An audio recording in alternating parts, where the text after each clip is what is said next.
m'a fait cette proposition. Donc j'ai quand même pris un temps de réflexion avant de répondre. Et je lui ai posé la question de pourquoi moi par rapport à d'autres personnes. Et il m'a répondu par rapport à, d'abord parce que j'étais chrétienne en premier lieu, et ensuite parce que j'ai vu toute ma profession, j'ai travaillé dans la protection de l'enfance. Donc c'est aussi ce travail-là qui m'a amené peut-être à repérer des choses un petit peu particulières auprès des enfants. Et je suis également écoutante donc dans une association et également médiatrice familiale, c'est-à-dire que j'accompagne des parents qui se séparent.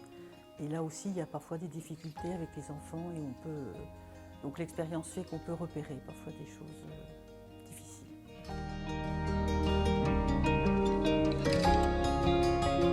C'est ce travail que j'ai toujours fait, c'est-à-dire dans la protection de l'enfance, le mot est clair, protection.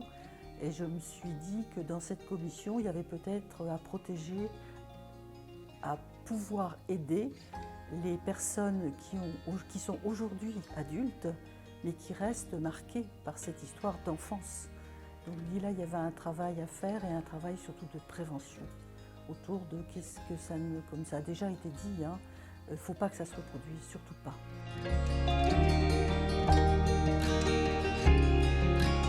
Alors il y a déjà une charte qui a été élaborée et qui normalement devrait être apposée dans tous les lieux qui reçoivent des enfants mineurs.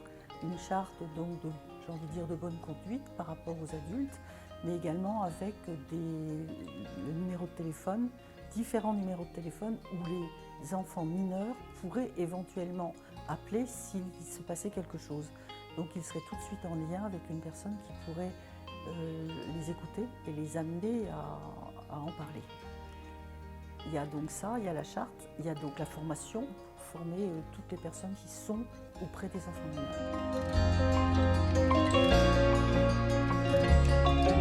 C'est la commission qui va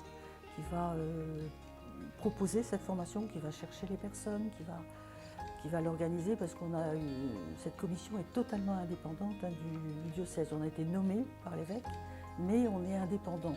Et c'est sûrement cette force que les gens le sachent, c'est-à-dire qu'on n'est pas missionné pour aller après parler ou alors après que ce soit censuré.